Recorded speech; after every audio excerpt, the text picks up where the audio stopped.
Hurra! Die neue Release von Lawn Fawn ist da und heute verwende ich Stanzen und Stempel daraus, um diese Halloween-Karte herzustellen. Willkommen auf meinem Kanal Julis Kreativschatzkiste. Mein Name ist Julia und ich bin begeisterte Papierbastlerin und Kartenmacherin aus Österreich. Das ist die neue interaktive Stanze von Lawn Fawn, Tada! Diorama. Neben der Stanze werde ich auch diese beiden Stempelsets verwenden. Wild Wolves mit diesen herzigen Wölfen sowie Betty for You mit dieser Fledermaus. Dazu habe ich auch die Stanzen gekauft. Die sind übrigens mit dem Waving Pull Tab kompatibel, aber das werde ich heute nicht verwenden. Die Lawn Fawn Stanzen kommen ja immer im Ganzen und müssen erst einmal auseinandergezwickt werden. Ich habe mir gedacht, ich zeige euch heute kurz, wie ich das immer mache. Ich nehme also die gesamten Stanzteile mal aus der Verpackung und klettle dann diese Klebepunkte weg vom Hintergrund. Denn dorthin klebe ich dann eine Magnetmatte, die ich auf die passende Größe zugeschnitten habe. Die Magnetmatte hat einen klebenden Hintergrund, sodass ich sie direkt auf die Verpackung aufkleben kann. Manche Stanzteile lassen sich dann durch einfaches Hin- und Herbeugen schnell ablösen. Allerdings zum Abzwicken der Reste dieser Verbindungsdrähte verwende ich dann eine Zange. Auf dieser Zange montiere ich einen Magneten und das Ganze mache ich über der Magnetmatte, sodass diese kleinen abgezwickten Verbindungsteile entweder auf meiner Zange direkt oder auf der Magnetmatte haften bleiben und ich sie nachher leicht wegräumen kann. Manche Teile müssen auch herausgezwickt werden und auch dann werden die wieder gesäubert, damit da nichts übersteht, damit sich dann nichts ins Papier eindrücken kann. In manchen Fällen ist es leichter, das nicht abzuzwicken, dieses überstehende Drahtstück, sondern es durch leichtes Hin- und Herbeugen zu lösen. Dafür verwende ich eine andere Zange, wie ihr seht. Wenn ich dann alle Stanzformen so voneinander getrennt habe, habe ich alle metallischen Überreste direkt auf der Metallplatte und die kann ich dann einfach in den Mistkübel werfen. Dann wird es Zeit, die Stanzformen schön auf der Metallmatte anzuordnen, damit keine der Formen später verloren gehen kann. So, jetzt geht's aber los mit der Karte. Dazu brauchen wir die folgenden Stanzformen, um einmal das Grundgerüst der interaktiven Tada Diorama Karte herzustellen. Ich verwende dafür dieses Mixed Media Papier von Canson mit einem Gewicht von 200 Gramm. Alle diese Stanzformen braucht man zweimal, daher arrangiere ich sie mir auf diesem A4-Papier so, dass ich nachher noch genug Platz habe, auch die zweiten Stanzformen aus demselben A4-Papier auszustanzen. Die Vorder- und die Rückseite haben zwar dieselbe Grundform, unterscheiden sich jedoch dadurch, dass ich in der Vorderseite noch ein extra Fenster hineinstanzen muss und das mache ich hier. Ich versuche das Fenster mittig auszurichten und fixiere mir das Ganze mit einem leicht klebenden Klebeband, damit nichts verrutscht. So, jetzt werden alle Teile noch ein zweites Mal ausgestanzt und dann haben wir schon die Grundformen, die wir für den Zusammenbau unserer Karte brauchen.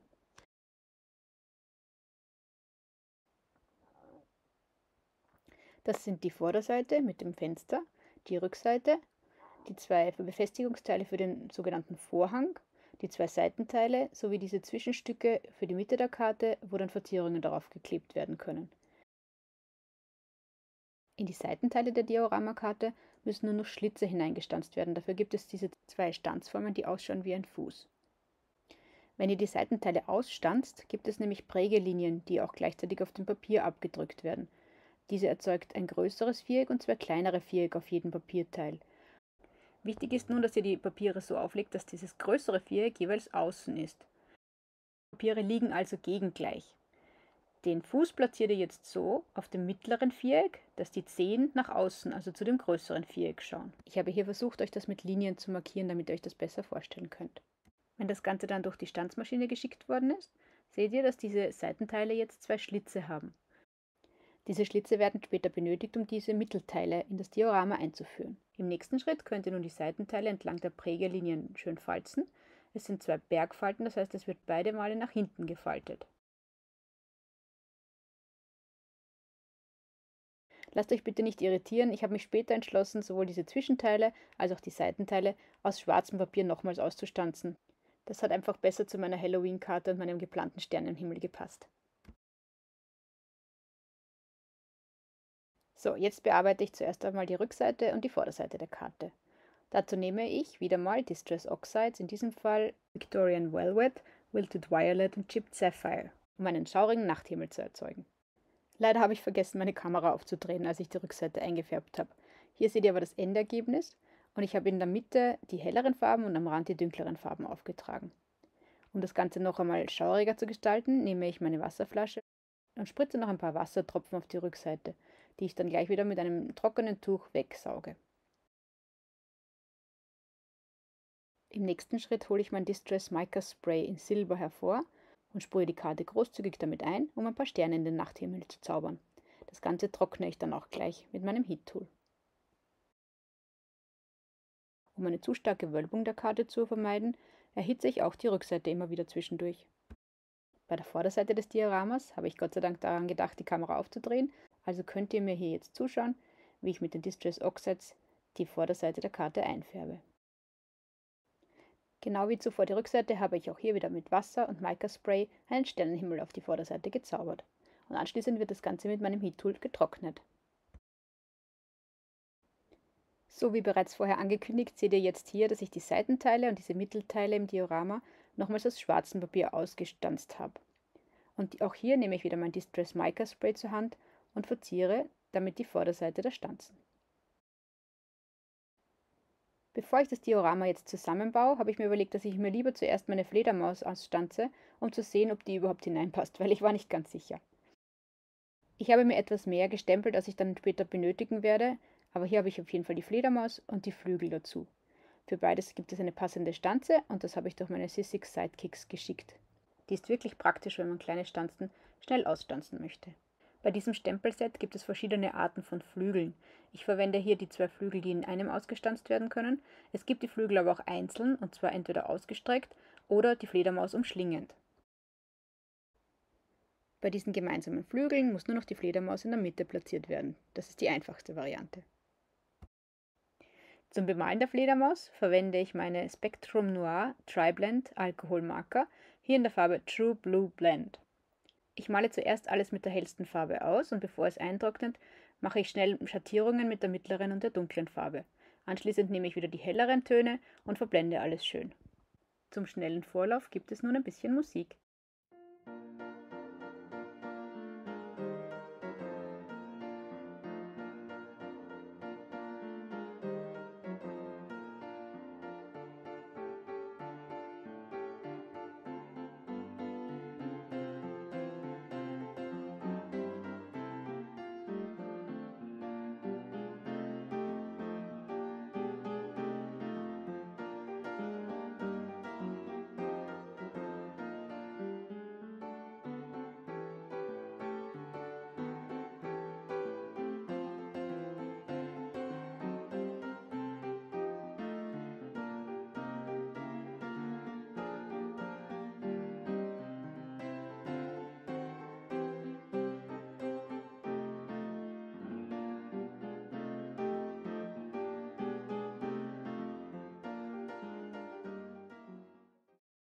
Nachdem ich mich jetzt versichert habe, dass meine Fledermaus auch in die Dioramakarte reinpasst, geht es jetzt ans Zusammenbauen der Karte. Wichtig ist, dass ihr darauf achtet, dass die Schlitze, die wir zuvor in diese Seitenteile gestanzt haben, unten sind und dass die großen Vierecke nach vorne schauen. Ich verwende nun doppelseitiges Klebeband, um diese Seitenteile auf der Rückseite der Karte anzubringen. Und zwar kommt das doppelseitige Klebeband auf das kleinere Viereck, in dem keine Schlitze enthalten sind. Ich verwende hier 2 Lagen, da ich kein so breites Klebeband habe. Die Seitenteile werden nun in der Mitte gefaltet und auf die Rückseite aufgelegt, und zwar so, dass beide Teile gleichkantig an der kürzeren Seite des Rechtecks abschließen. Oben und unten ist der Hintergrund etwas überstehend, aber das soll so sein. Auch für den zweiten Seitenteil verwende ich wieder doppelseitiges Klebeband und man muss unbedingt darauf achten, dass die Schlitze wieder unten sind. Die Ausrichtung ist ganz leicht. Man kann den zweiten Seitenteil ganz einfach an den zugeklappten ersten Seitenteil anstoßen lassen. So, hier sieht man schon, wie die Karte funktionieren wird. Als nächstes montiere ich die Mittelteile im Diorama. Dazu nehme ich diese beiden Mittelteile und die haben da so kleine Rechtecke an den Rändern. Die biege ich um, damit sie gut durch die Schlitze passen. Zuerst setze ich das hintere Mittelteil ein. Ich schiebe das Teil durch den hinteren Schlitz und auf der anderen Seite biege ich die Rechtecke wieder hinaus. Damit ist sichergestellt, dass diese Mittelteile nicht wieder hinausrutschen können. Und diesen Vorgang wiederhole ich mit allen beiden Mittelteilen auf allen beiden Seiten. Schon das Testen dieser Karte macht Spaß. Tada! Im nächsten Schritt werden diese Hilfsteile an die Rückseite der Vorderseite des Dioramas montiert. Diese sollen dazu dienen, dass die von mir sogenannten Vorhänge in ihrer Bahn bleiben und nicht verrutschen können. Die Stanze hat auch hier wieder Prägelinien in die Papierteile gemacht, Diese werden nach hinten umgeknickt. Ich verwende wieder doppelseitiges Klebeband zum Montieren. Das wird auf diese kleinen umgeknickten Vierecke aufgebracht. Die Ausrichtung dieser Hilfsleisten ist auch nicht schwierig. Man kann sie einfach an diesen Aussparungen für die Eingriffe ausrichten. Ganz knapp dahinter ist der perfekte Platz.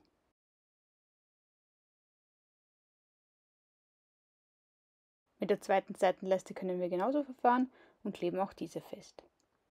Wer will, kann an dieser Stelle auch die von mir sogenannten Vorhänge in diese Seitenlaschen reinschieben. Damit ist nämlich das Tada-Diorama fertig zusammengebaut. Ich werde das jetzt aber wieder herausnehmen, denn ich will ja noch den Innenteil verzieren. Zuerst kommt die Fledermaus an die Reihe. Ich habe mir die Flügel nochmal ausgestanzt, um damit das ursprüngliche und bemalte Flügelpaar zu verstärken, denn ich will die Fledermaus am Mittelteil des Dioramas mit dem Flügel befestigen und dafür muss er einiges aushalten. Damit nichts verrutscht, während alles trocknet, verwende ich so eine Nähklemme, um das Ganze festzuhalten. Als Hintergrunddekoration sowie als Gesellschaft für die Fledermaus habe ich mir aus dem Wild Wolf Stampset einige Stempeln herausgesucht. Einen Mond, einen Baum, einen kleinen Wolf und einen Felsen, auf dem der Wolf sitzen kann. Ich habe mir diese Stempel in meine Stempelhilfe geladen und auch die Stempel gut abgerieben mit dem Finger, da es ja neue Stempel sind, damit sie besser stempeln. Ich stemple alles mit Tuxedo Black Ink, damit ich auch hier wieder meine Alkoholmarker zum Bemalen verwenden kann. Den Wolf habe ich wieder mit meinem Spectrum Noir Tri-Blend Markern bemalt und zwar in einer Ice Grey Farbe. Für den Felsen habe ich Brown Grey verwendet. Der Mond und die Mondkraterlandschaft ist aus Light Yellow Blend entstanden. Und den Baum habe ich schlussendlich mit Earth Brown bemalt. Da ich für das Stempelset Wild Wolves keine zugehörigen Stanzen habe, hat mir mein Scan & Cut Plotter mit dem Ausschneiden geholfen. Zuerst schaue ich, wie ich die Fledermaus ungefähr positionieren werde, um dann den Mond und den Baum im Hintergrund so anzuordnen, dass man sie auch noch schön sehen kann. Für das Festkleben der Fledermaus verwende ich nun Flüssigkleber, damit ich noch ein bisschen hin und her rutschen kann, um die perfekte Position zu finden. Damit das Ganze schnell trocknet und gut hält, verwende ich auch hier wieder meine Nähclips. Bei mir kommt übrigens Collage Medium von Ranger als Kleber zum Einsatz. Ich probiere hier sicherheitshalber gleich aus, ob die Karte sich weiterhin gut öffnen und schließen lässt. Das klappt. Für den Mond verwende ich ein flacheres Stück Foam Tape, damit sich dieser etwas vom Hintergrund abhebt.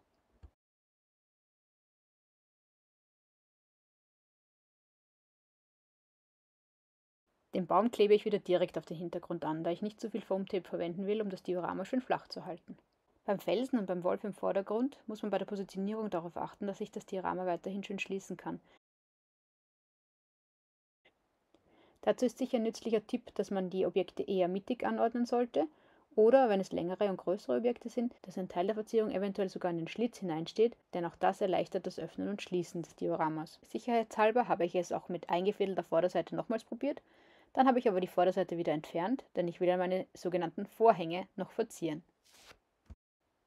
Als Sentiment habe ich mir diese Heads-Off-Stempel herausgesucht, denn da gibt es ein Happy Halloween. Die beiden Wörter positioniere ich mir auf meinen Vorhängen schräg mittig. Mein Plan ist, diese durch Heat Embossing mit weißem Embossingpulver schön sichtbar zu machen. Vorher kontrolliere ich aber sicherheitshalber die Positionierung nochmals, indem ich die Vorderseite auflege. Damit ich möglichst flach stempeln kann, muss ich das Diorama ganz aufklappen und dazu nehme ich die Mittelteile nochmals heraus. Das flache Diorama kann ich mir dann in meiner Stempelmaschine einklemmen. Bevor ich stemple, nehme ich jedoch noch mein antistatisches Pulver und reibe die Stelle, wo ich stempeln will, großzügig damit ein, damit das Embossingpulver wirklich nur da hängen bleibt, wo es hängen bleiben soll. Nachdem ich gestempelt habe, übergieße ich das Happy großzügig mit meinem weißen Embossingpulver, tappe ein bisschen ab und verwende mein Heat Tool, um das Ganze zu erwärmen. Mit der zweiten Seite, also dem Halloween-Teil des Sentiments, verfahre ich ähnlich. Zuerst positioniere ich mir den Stempel richtig und dann öffne ich das Diorama und fixiere meinen Stempel in der Stempelhilfe. Ich verwende auch hier wieder mein antistatisches Pulver und bedecke das Sentiment gut mit meinem Embossingpulver. Dann kommt wieder mein Heat Tool zum Einsatz und schon ist mein embosstes Sentiment fertig. Irgendwie war mir die Vorderseite aber doch noch zu langweilig, Also habe ich mir aus dem Betty For You Stempelset noch diese schönen Sternenstempel herausgesucht und habe dann mit weißer Kreide Stempelfarbe sowie mit goldener Stempelfarbe noch Sterne auf die Vorderseite hinzugefügt. Damit nichts verwischen kann, habe ich sicherheitshalber mit dem Heat Tool alles noch schnell getrocknet. Jetzt ist die Zeit gekommen, wo die Mittelteile wieder eingefädelt werden und auch die von mir sogenannten Vorhänge wieder in ihre Schienen eingefügt werden. Tada! Tada! Man kann gar nicht genug bekommen. Als Mattierungsschicht für meine cremefarbene Blankokarte verwende ich dieses lila Papier, das ich mit meiner Heavy Doodle Metric Stitched Rectangle Die ausstanze. Ich nehme hier die zweitgrößte Größe, denn die passt genau um mein Diorama herum. Zum Aufkleben verwende ich diesmal einen Tape Roller, sowohl für die Mattierungsschicht als auch für das Diorama selbst.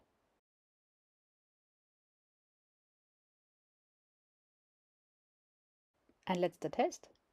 Tada! Hier seht ihr auch nochmal, dass das Diorama wirklich ganz flach zu falten geht und man es ohne Probleme in einen Umschlag hineinstecken kann. So, damit ist unsere Karte für heute fertig. Ich bedanke mich sehr fürs Zuschauen und ich würde mich freuen, wenn ihr meinen Kanal abonnieren würdet, wenn es euch gefallen hat. Bis zum nächsten Mal, ciao!